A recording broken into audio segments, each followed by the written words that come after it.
Student, आज का topic है ग्रामीण एवं नगरीय समाज के विशिष्ट लक्षणों का वर्णन। ग्रामीण और नगरीय समाज के कई सारे लक्षण हैं। उसमें से प्रमुख लक्षण इस प्रकार हैं: जाति, परिवार, आनुष्ठानिक संरचनाएं, महिलाएं एवं व्यवसाय, श्रमिक बाजार, प्रौद्योगिकी। आज का इसी लक्षण के अंतर्गत पहला टॉपिक है, या पहला पॉइंट भी कह सकते हैं, जाति या कास्ट किसे कहते हैं। सामाजिक स्थिरीकरण की व्यवस्था सभी समाजों में पाई जाती है। भारतीय जाति व्यवस्था भी उसी का एक स्वरूप है, जिसमें प्रत्येक व्यक्ति की स्थिति जन्म से निर्धारित होती है। प्रारंभ में जाति का संबंध मूल स्वभाव एवं गुणों से रहा है। उदाहरण के लिए मानव का स्वभाव मानवता, पशु का स्वभाव पशुता, जल का शीतलता से और अग्नि का उष्णता से संबंध रहा है। स्वाभाविकता में गुणों की उच्चता एवं निम्नता के आधार पर ही जातीय संस्तरण का उत्पन्न हुआ, यह जातीय संस्तरण उत्पन्न हुई। जाति का संबंध जन्म से रहा है और दूसरा जो है गुणों के आधार पर भी उसको निर्धारित किया गया था। इस व्यवस्था को बंध स्त्रीकरण भी कहा जाता है, जिसका तात्पर्य है कि एक व्यक्ति जिसने जिस जाति में जन्म लिया है वह उसी जाति का जन्म से लेकर मृत्यु तक सदस्य रहेगा। नेक्स्ट आता है जाति का अर्थ क्या है, परिभाषा क्या है।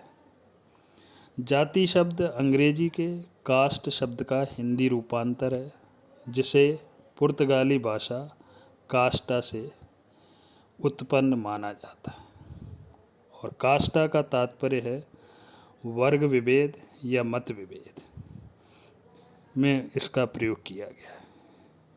इस दृष्टि से जाति का अर्थ जन्म की उत्पत्ति से लिया गया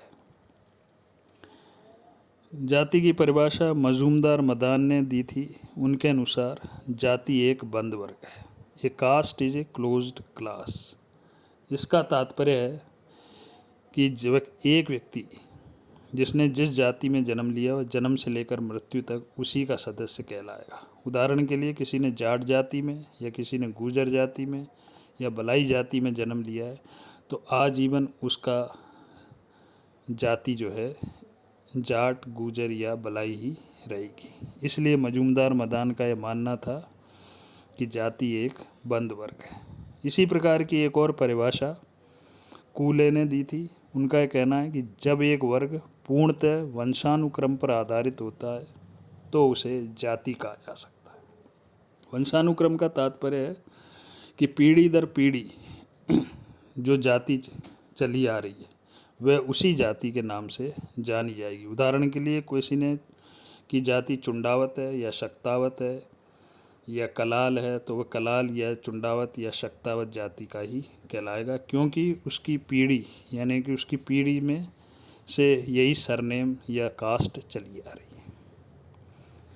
एक और विद्वान थे केतकर। उन्होंने इस आधार पर जाति की दो विशेषताएं बताई। पहला, जाति जन्म पर आधारित होती है, और दूसरा केतकर का यह कहना था कि जाति एक अंतर्विवाही समूह है। अर्थात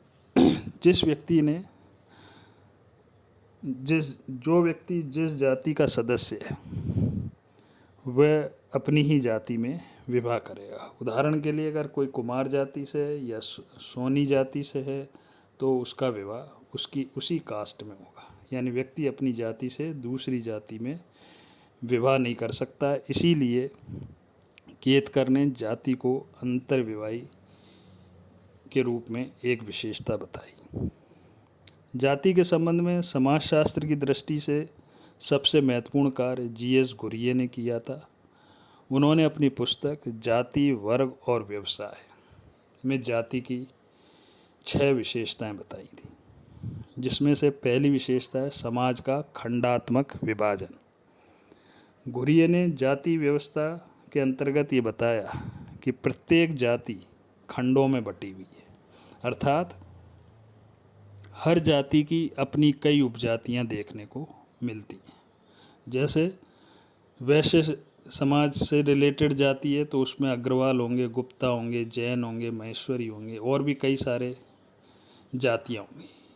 इसी प्रकार क्षत्रिय जाति को अगर आप देखेंगे तो कई सारे हैं, चुंडावत है, शक्तावत है, चौहान है, परमार है, कुशवा है, ये सारे के सारे उपजातियाँ कहलाएंगे। ओबीसी की दृष्टि से देखें तो जाट, कुमार, माली, सोनी, यादव ये सब उपजाति कहलाएंगे। इसी प्रकार से शूद्र जाति की दृष्टि से देखें तो रेगर है, बलाई है, वीरवाल हैं, ऐसी और भी कई सारी जातियां हैं जो उपजाति कहलाती। इसलिए गुरिये का यह मानना था कि जाति की एक विशेषता समाज का खंडात्मक विभाजन है ग्रामीण समाज में, इसीलिए जाति पंचायत कार्य करती है। कई बार देखा होगा कि कई बार निर्णय जो है गांव में या ग्रामीण समाज में निर्णय जाति द्वारा निर्धारित किए जाते हैं।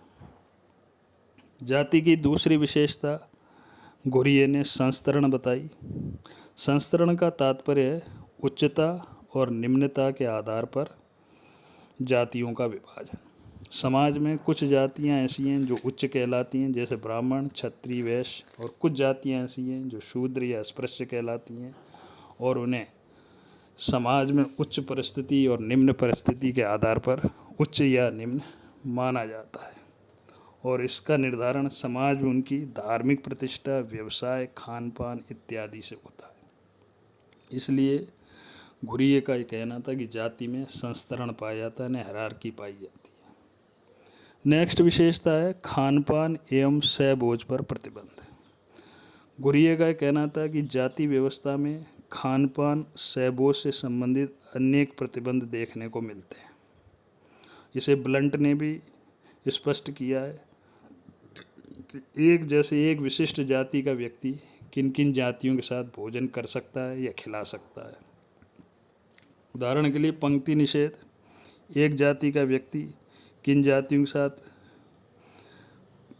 पंक्ति में बैठकर भोजन करेगा या नहीं करेगा।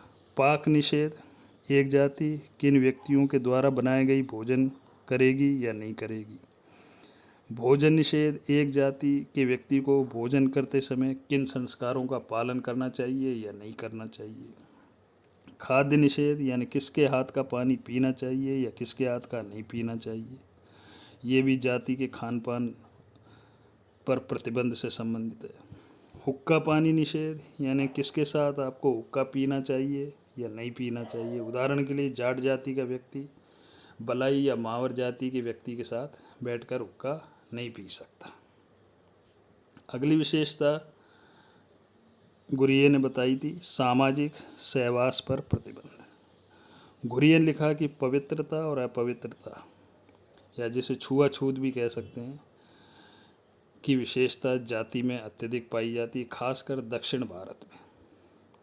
गुरिये का कहना था कि प्राचीन समय में अगर एक निम्न जाति का व्यक्ति किसी उच्च जाति के व्यक्ति को अगर छू लेता था तो उसे अपवित्र माना जाता था, यानी कि वह अपवित्र हो जाता था और उसे घर में या मंदिर तक में प्रवेश नहीं करने दिया जाता था।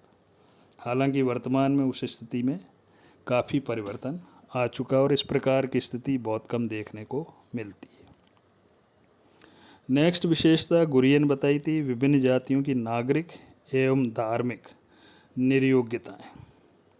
गुरिये का कहना था कि जाति अपने सदस्यों को धार्मिक निर्योग्यता भी निर्धारित करती है। उदाहरण के लिए निम्न जाति के व्यक्ति मंदिरों में प्रवेश नहीं कर सकते। राजस्थान में आज भी देखा होगा आपने, गांव में निम्न जाति के व्यक्ति का मकान गांव से थोड़ा सा बाहर देखने को मिलता है। तो ये उसकी क्या है, नागरिक निर्योग्यता भी है और धार्मिक निर्योग्यता का मतलब है जिसके वो लायक नहीं है। नेक्स्ट है व्यवसाय पर प्रतिबंध। गुरिये ने जाति की एक और महत्वपूर्ण विशेषता बताई, व्यवसाय।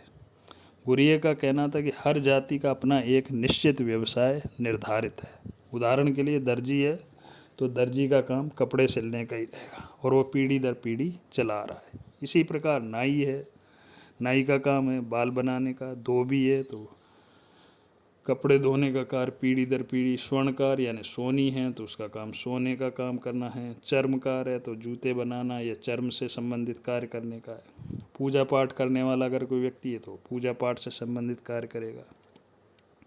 इसलिए गुरिये का यह कहना था कि जाति ने अपने सदस्यों के व्यवसाय भी निर्धारित कर रखे, यानी एक जाति का व्यक्ति परंपरागत रूप से जो व्यवसाय चला रहा है उसी को अपनाएगा और उसमें कोई दूसरा व्यवसाय को अपना नहीं सकता।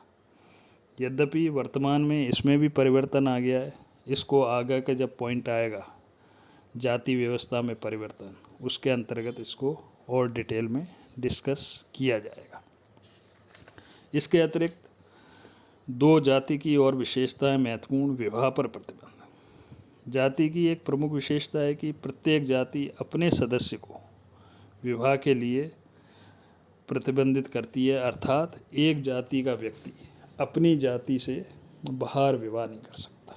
राजपूत जाति का व्यक्ति है तो राजपूत जाति में ही विवाह करेगा, वैश्य समाज जाति का व्यक्ति है तो वैश्य जाति में ही विवाह करेगा, बलाई है, महावर है या कोली समाज का कोई व्यक्ति है तो कोली जाति में ही विवाह करेगा। इसलिए और अगर कोई व्यक्ति जाति से हटकर विवाह करता है तो जाति के लोग उसे अपनी जाति से बहिष्कृत कर देते हैं या निकाल देते हैं। इसलिए जाति की एक और विशेषता विवाह पर प्रतिबंध बताई गई है, जिसका उल्लेख अभी केतकर ने भी किया था। प्रदत्त सदस्यता का तात्पर्य यही है कि प्रत्येक जाति अपने सदस्य